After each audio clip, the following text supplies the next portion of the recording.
Hey, this is Dave Zirin from Edge of Sports TV, only on the Real News Network. I hope you've enjoyed the videos that have been produced out of Olympic Paris. And if you've enjoyed these videos, then you might be wondering at times, well, who the heck is holding the camera this whole time? And I can't wait to answer this question, because the guy holding the camera, the cinematographer, if you will, of the whole operation, is also the person who thought through and produced every segment with me. And he just happens to be probably the foremost expert on the politics of the Olympics on Earth. That's who I had holding my damn camera, which, if you take a step back from it, pretty damn cool. And he's on right now. This is our sum up. We're going to talk about the good, the bad, and the ugly of what we saw in Paris. If you don't know his name, you should. Jules Boykoff. How you doing, Jules?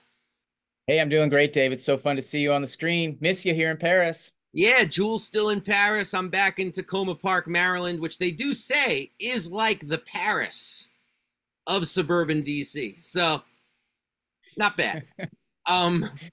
Actually, you know what? They say Paris is like the Tacoma Park of Europe. I don't know if you've There you go. heard that. So Jules, I wanted to start off just by you and I going back and forth about, the good that we saw in Paris. Like, anything that we saw, it could be on the field, it could be off the field, it could be in the streets. And I'm curious, because we're going to go good, the bad, and the ugly. And I'm curious for you, when you think the good of the Olympic Paris experience, what comes to mind? Well, for me, the good was sort of twofold. One, it's the athletes. I mean, it's the athletes in the Olympics that make the Olympics worth anything. And some of them really shined in huge ways. I think everybody knows Simone Biles was amazing. Leon Marchand was bigger than Jesus here in Paris. And, but there were some athletes who maybe didn't make the headlines who I think also deserve props. Dave, we were in the stadium that night when we watched Leila Al-Masri, the Palestinian runner in the 800 meters, set a national record for Palestine. And, that was special. And later that night, we watched a runner from India cross the finish line well after all the other competitors. And yet the crowd was going wild as if she'd almost like won the race. And, that was really cool too. And for me, that kind of is really more the Olympic spirit than you often see in those kind of hyper competitive arenas. But in terms of off the field, I think there were a lot of wins. First of all, there were lots of activists struggle in the streets. We were there for pretty much all of it. This is a total David versus Goliath situation. And it wasn't just that they were there. They organized in really smart ways. They crossed boundaries in regards to strategies and tactics and came together for the Olympic moment. And they performed a lot of really important duties during the game, such as giving informational tours to journalists who are visiting from afar to let them know the situation. Saccage 2024 was doing that. Or, taking journalists out on tour and doing outreach like Médecins du Monde and Le Revers de la Médaille did. Le Revers de la Médaille was a really important group that we came to know quite well. And their leaders, people like Paul Alozi, Antoine de Klerk, were instrumental in sort of creating these moments for people like us to really learn what it's like to be an unhoused migrant youth in the city during the Olympics. And it got harder for them. It got harder from every single Olympic migrant that we talked to from the Olympics. They said life got harder under the Olympics. So those are my goods, people standing up for justice when it's not even easy to do. But I want to know what you think, Dave. What are your goods for this one? Well, I'll take your lead and go good on the field and good off the field, because we know that what happens on the field can ricochet in dramatic and electric effect off the field. And to see Iman Khalef, the boxer from Algeria, succeed and even win gold, despite a torrent of abuse from some of the most powerful right-wing and fascist mouthpieces on earth, was amazing. For folks who are unfamiliar with the story, people like Elon Musk, Donald Trump, J.K. Rowling, like a true rogues gallery of people, decided on their own, with their own expertise, that Iman Khalef was trans, or Iman Khalef was a man. They misgendered her constantly. And all it really was at the end of the day was bigotry, pure and simple, and racism, pure and simple. And it was also a hell of an explanation and for everybody about the ways that transphobia really affects all women, and the way it affects cisgender women as well, like Iman Khalif, who don't conform to white, Eurocentric standards of what women should be. And to see her succeed in the face of that, I mean, I can't imagine what it took. And one other aspect of this that I think didn't get talked about nearly enough is that she was also able to accomplish everything that she accomplished as an Algerian boxer. And to do this as someone from Algeria in Paris has a symbolic import that I think the global media did not grasp. Because Algeria, of course, was a colony of France. They had to wage a bloody, brutal national liberation struggle against some bloody, brutal oppressors to gain their freedom. There is a monument in Paris for the 140, and that's, by the way, a low number, 140 Algerians who were drowned right in the Seine. Drowned in the Seine, frankly, just a few years before you and I were born. Like, this is not ancient history. And they were drowned in the Seine for no reason other than bigotry, cruelty, and to put down a national liberation movement. So, and of course, Paris is home to a lot of Algerian immigrants, migrants, Algerian French citizens. And so to see that in the context of all the other abuse that Imani was facing, I mean, that's something that honestly gives me chills. As far as off the field, I mean, I gotta say, like, it can feel very embattled here in the United States to stand up for Palestinian liberation in the face of a genocide. And to be in Paris and to see, you know, the graffiti on the walls. You did an amazing collection of photographs of just people writing "Free Gaza, Free Palestine" in all sorts of ways across the city. You know, that was beautiful too. It's going to sound corny as hell, but I kept thinking of the Simon and Garfunkel song "Sound of Silence," where they say, I believe the signs of the prophets are written on the subway walls, tenement halls. Like, okay, maybe they're not going to speak about Palestine, or they'll do their best to not speak about Palestine. But guess what?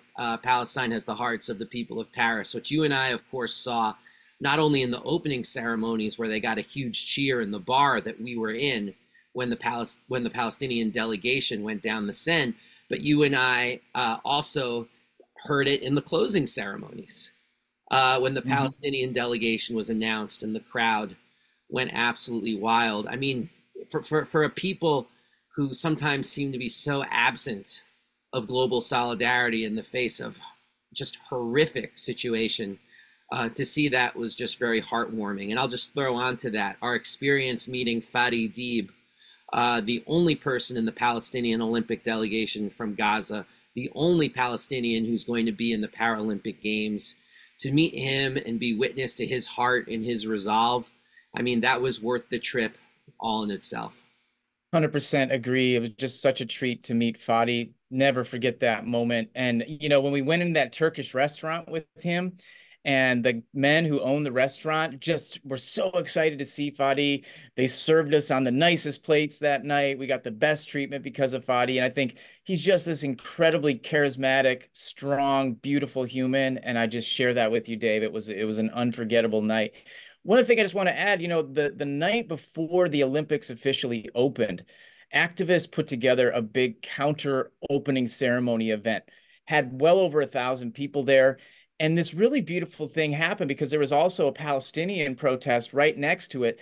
And the two events merged together. And you saw the people who were there for the Counter Olympics going and supporting the Palestinians who are yelling across the street at some people that were heckling them. And then you saw the Palestinians coming and supporting the people that were speaking on the dais that night. And I thought, wow, this is a really interesting moment of these movements coming together to support each other in the context of the Olympic Games. Mm. And one quick joke that I heard that I loved. You mentioned the Palestinian runner Al-Masri. Her first name was what? I'm blanking. What was her Layla. first name?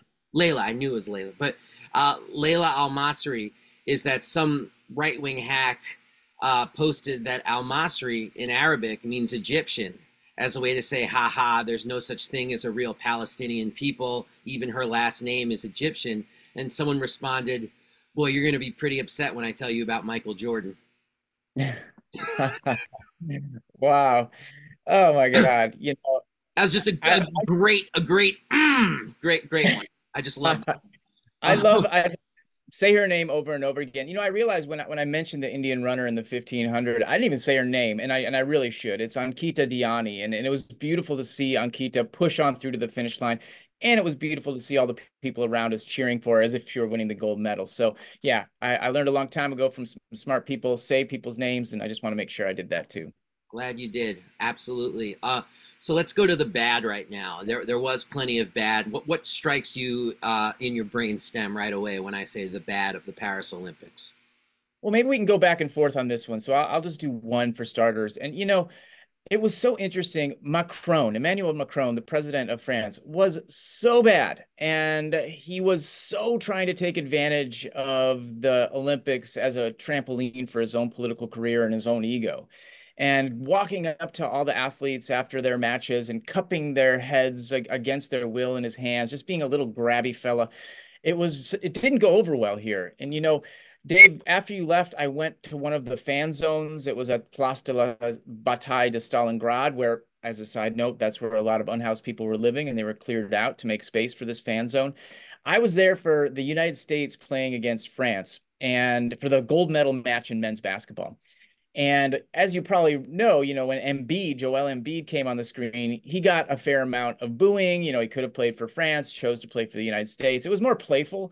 But I'll tell you what, when they put Emmanuel Macron's tanned visage on the screen, it evinced thunderous boos and jeers from the crowd. I just found that so interesting. So full well politicians try to use things like the Olympics to boost their political careers. And with Macron, it absolutely flopped. He was polling at around 25%, people saying that he could solve the problems of society in France around early July. It only went up to 27% by early August when the games were in full flow. So big L for Macron in these Olympics. What about you? What's a bad for you? Yeah, it's hard because the bad and the ugly kind of cross back and forth, back and forth. So I'll just say, for me, one of the bad things for sure was the treatment of some of the athletes who deserve better. And I'm really thinking of, first of all, Jordan Childs, the bronze medalist, who they're trying to strip her bronze medal away as we're having this conversation, even though she and her Romanian counterpart have talked about sharing the bronze medal. I'm sorry I don't have the Romanian counterpart's name at the tip of my tongue. Maybe you could look that up or something, because you're right. You got to say people's names. But it was just so IOC, International Olympic Committee, to be like, oh, you came up with a collective athlete-driven solution.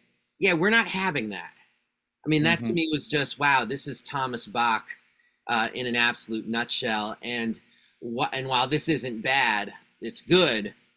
Although I'm scared who's in the wings, I couldn't be more thrilled that Thomas Bach is going to step down as head of the International Olympic Committee, because I think his reign is really, going to be defined when we look back as one of an Olympic Games built on a foundation of injustice. Yeah, no question about that. I was actually a little surprised that he decided not to run for another term and have them bend the rules for the International Olympic Committee, because under his reign, the organization has clearly become much more autocratic and authoritarian. So one of the bads I want to point to is the repression that activists face, over the top repression. Now, everybody knows with the Olympics, the security forces used it as a once in a generation opportunity to amplify all their weapon stocks, get special laws on the books, and also just basically do whatever they want in the streets as a free pass. And thankfully, there were no terrorist attacks during our time here in Paris or during the entire Paris Games. But the security forces in charge, they turn their attention to activists. And this all too often happens with the Olympics. When terrorism doesn't happen, and thank God it doesn't, they turn their attention to activists. And, we interviewed one young man, Noah Farhone, who is part of the group Saccage 2024, who was bringing a couple journalists to a toxic tour, they called them. They were just informational tours. We went on one, Dave. It's just some information. There's not even a loud megaphone. It's just somebody kind of talking about, in this case, Natsuko Sasaki, one of the members, talking about, here's what happening in Saint-Denis. This is how the gentrification has happened. Here's the environmental effects. Total informational tour. Nothing spiky, nothing nonviolent. And when Noah was bringing these two journalists to the place where we all met up, he was scooped up by police. and detained him and the journalist for 10 hours. And, it doesn't end there. They tried to do another toxic tour that focused on police repression. And ironically, the police swooped in yet again and issued €135 citations to every single person there who did not have an official journalism card. And so Noah, once again, was scooped up. They called him a leader of this illegal protest. I don't think this is a protest. This is just a gathering, an informational tour. And they brought him in this time only for 7 hours of questioning. And when they questioned him, he told me that they focused on his politics, which was just fascinating to me and really harrowing as well. I mean, you think about what would have happened if the Rassemblement National, the right-wing party that almost, got power from these recent French elections, if they got power, they would have taken full advantage of that situation. He might be still sitting in jail somewhere, given the language that they use to talk about protesters around the Olympics. And so, I just want to say it is bad what happened here in regards to the ramping up of the security structure and the use of it against people just simply exercising their democratic rights. Yeah, I'm going to build on that because this was one of my bad things too. And I really hope that people in Los Angeles are going to listen to what I have to say. They talk about terrorism. There are thousands upon thousands of heavily armed troops and police officers from over 30 countries, from the United States to Western Europe to the Middle East. Now, the part that's bad in all of this in my brain is not just the cracking down on activists, but also the fact that they were miles and miles from the security zone. I mean, we saw it. They weren't just protecting Olympic facilities and, foreign dignitaries and wealthy tourists. They were in working class neighborhoods, middle class neighborhoods, performative force, performative violence, or the prospect of violence, the specter of violence. And you imagine that in Los Angeles. And the part that really chills me is the memory of seeing that all these police officers and soldiers and elite special forces people from all these different countries were all wearing an Olympic patch on their shoulders, almost as if to say, yeah, do not think for a second you've got the democratic rights that may exist in France. This is IOC autocrat land, and we're going to make sure that these Olympics come off without a hitch at the barrel of a gun. And a very interesting thing happened. I don't know if you saw this after the men's gold medal basketball victory, the U.S. men beating an incredibly plucky French team that I was rooting for, heart and soul, I got to tell you, is that Aisha Curry, Steph Curry's wife, was brought to tears by one of the armed officer people about the way she was treated and pushed along in horrible fashion. And there's footage of one of Steph Curry's teammates, like, sort of yelling about it, like, what's going on here? And, she was with her kid and all this stuff. And there was a small part of me, like, that sort of was like, wow, this is terrible. But also, like, that line from Bruce Willis, in Die Hard, like, welcome to the party, pal. It's like, let people, because that was so hidden in the coverage, that this specter of violence and armed force existed everywhere, all around. And that to me, I mean, combing the mainstream sports pages, and I got to be clear when I say mainstream sports pages, that was the only sliver of oxygen that I saw that said, wow, you just really were not free to come and go as you please in Olympic Paris. Yeah, that's a really interesting point. And, partway through our experience here, we realized that every single video that we were shooting for the Real News Network, every single one was interrupted at one point by a police siren. And we said in one of the pieces we wrote that it was kind of like the soundtrack for the Olympic Games. That was your line. Credit where it's due. Is it? Say your name. I can remember that. Say your name. All right.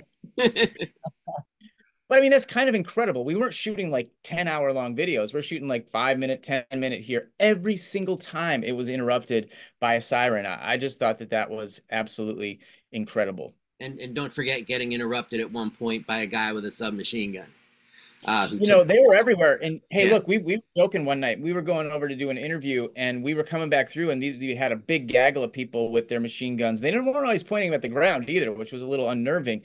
And, we were a little bit worked up, and we were like, yeah, we're like in our 50s, white cis guys from the United States, like, and yet we're worked up. And every time we saw somebody that had been pulled over by the police, every single time it was a young man of color. And it wasn't just once, it wasn't just twice, it was dozens of times that we saw this. And so, that's living in the Olympic City as a young person of color. And that was just harrowing and really obvious too. Other than the fact that I'm 38, I agree with everything you just said. Okay. So let's go ugly, Jules, before people turn off their TVs right now. What to you was the ugliest part of the Paris Olympics? Well, one ugly part that I just want to talk about, because I think we really uncovered something important in our reporting here, was around the water with the Seine. Now, first of all, you and I are both on the same page. Totally, let's clean up the Seine. It hasn't been swimmable for more than 100 years. If you can make that for people in this city available, great, wonderful. I think we both support that. Let's do it. If the Olympics help make it happen a little bit faster, great. But the fact of the matter is, the Surfrider Foundation, this organization here in Paris that was doing a lot of testing of the water month by month as it got closer to the Olympics, their testing revealed that the water just wasn't safe. They were testing for E. coli and enterococci, so two bacteria, and they were finding that the tests were failing time and again. The test finally passed in July 2024, the very same month that the Olympics began.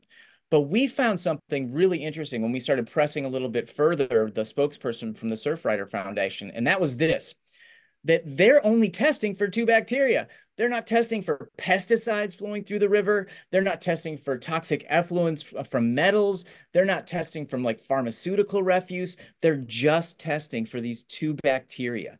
That blew my mind. So when, you hear about these swimmers getting sick and they're saying, well, the water was fine, it didn't have too much E. coli in it. Well, what about if you take a little bit of E. coli and you mix it with like a full stream of some like random pharmaceutical refuse that comes flying through, and they gobble that down? Obviously, it's impossible to know, but it just kind of blew my mind that this really wasn't reported on, aside from what we did in our reporting for the nation. And it really was disconcerting too, especially when you think about Paris organizers said this was going to be the greenest games ever. They were always, of course, looking out for the athletes. But, I think they jeopardized athlete health by making them swim in that river to support the Olympic spectacle. And I thought that was quite ugly. Yeah, my ugly.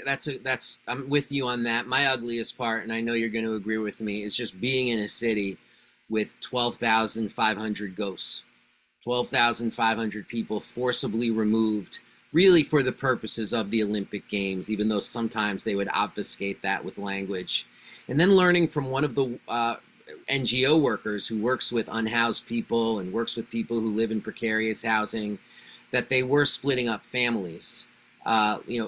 Prioritizing mothers and children, leaving fathers behind, and about how she said this to me, and I looked it up, and it's true. The European Union has passed dictates against breaking up families when you have forcible sheltering of people, which is its own issue. But you said, well, look, if we're going to do this, we're not going to break up families. And then here's the IOC, Thomas Bach, Macron, being like, well, actually, by hook or by crook, we're going to get people off the streets. We're going to get people out of precarious housing.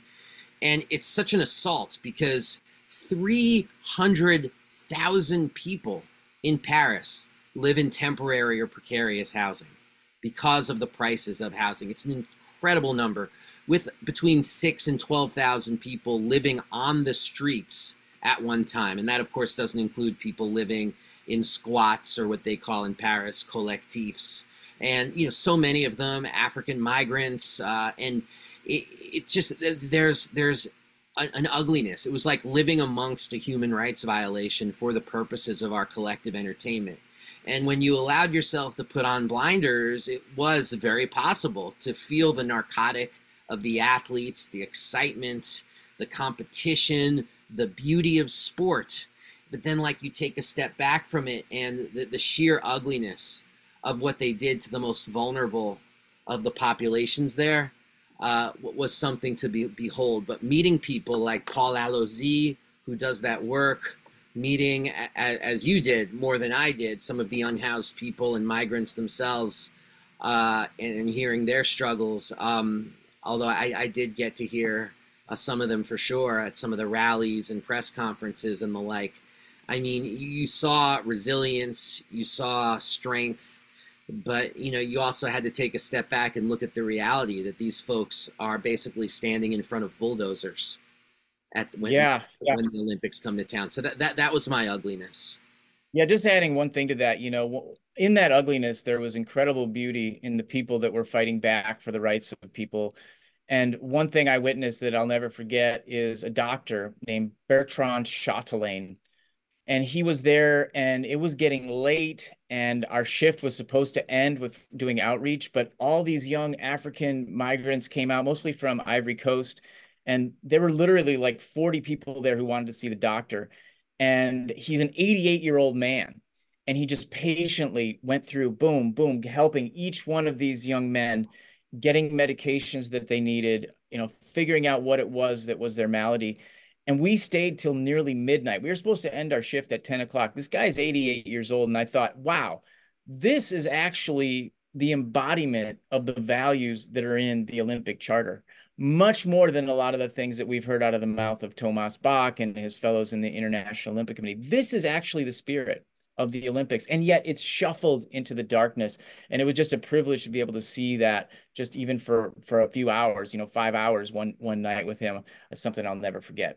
Yeah, and to put a button on that, the story about athletes in the Olympic Village taking advantage of the fact that there's free health care in the village to do all sorts of checkups and treatments that they otherwise cannot afford back in their home country. It makes you think that a lot of these athletes have far more in common with the migrants than they do with people like Thomas Bach and Emmanuel Macron and Tom Cruise.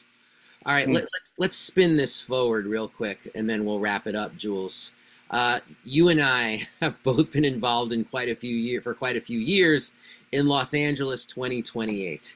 That's where the next Olympics are going to be, of course, the next Summer Olympics. So to you, Jules Boykoff, based upon what you saw and learned in Paris, what advice do you have for not just activists, but citizens in Los Angeles as 2028 approaches? Well, this is a question that you and I asked a lot of the people that we were interviewing here, from activists to doctors to outreach workers to everyday people on the streets that we were talking with. And across the board, every one of them who was involved in advocacy or activism said to the Los Angeles city, folks, organize early and often and dig in your heels and get ready to work with people who you might not normally work with, but it's going to be crucial during that Olympic moment. That's something that you and I have seen in city after city, but it's definitely something that every single person we talked to gave as advice to folks in LA. And there's a lot of spirit and zest in Los Angeles. You and I have both spent a lot of time down there. There's No Olympics LA, the anti-Olympics group that's done great organizing down there. They're working with a lot of different groups, the LA Tenants Union, lots of other amazing groups that are down there, LA CAN, Los Angeles Community Action Network, you name it. Stop LAPD Spying. They have the infrastructure there to push back. And they have a lot of people in Hollywood that are not going to be Tom Cruise jumping off the top of the stadium at the closing ceremony, but are actually going to be asking big questions about Los Angeles. There's been numerous celebrities, and I hope that they can get more celebrities on board to be outspoken about the downsides that you and I have been talking about tonight. So I think that would be my advice for Los Angeles. Last point. I was really interested to see an elected official in LA, the LA controller, a guy named Kenneth Mejia, who posted on Twitter this really interesting graphic comparing Paris to Los Angeles, because all too often Paris and Los Angeles were placed in the same bucket. They were going for the Olympics at the same time. They were supposed to be these two democracies after a wave of anti-democratic hosts. But wow, the differences between Paris and Los Angeles are huge. And I know you have a lot to say about that, but Kenneth Mejia was pointing out the transportation system in LA is a nothing burger compared to here, where the metro system was amazing. The number of unhoused people living in the streets in Los Angeles is off the charts compared to what you saw here, even though it's a significant issue here as well.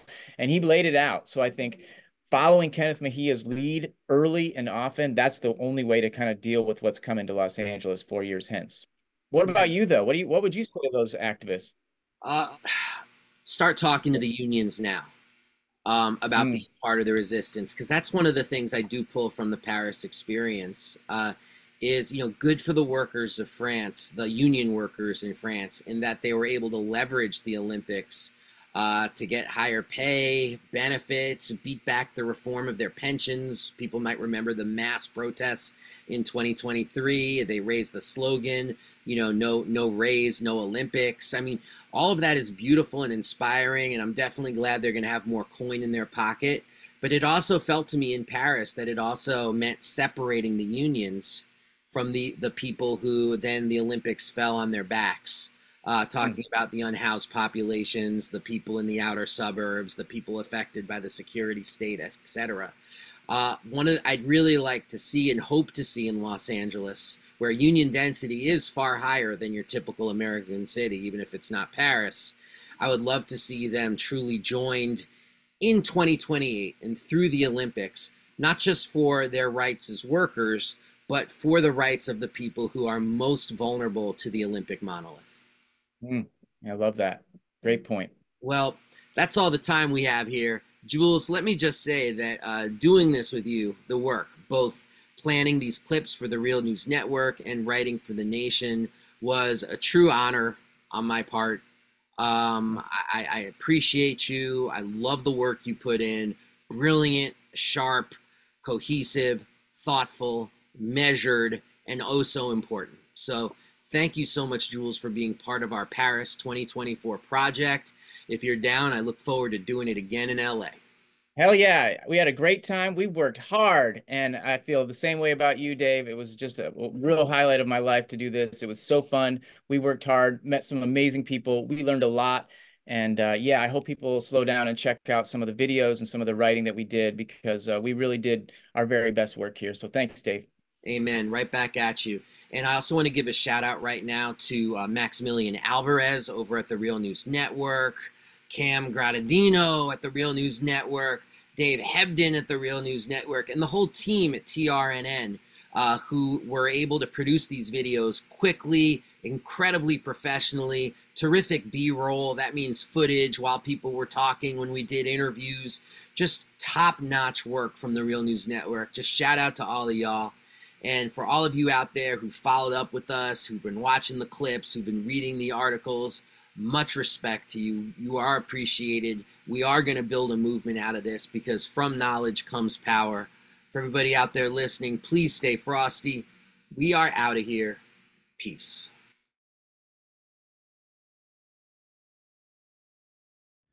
Thank you so much for watching the Real News Network, where we lift up the voices, stories, and struggles that you care about most.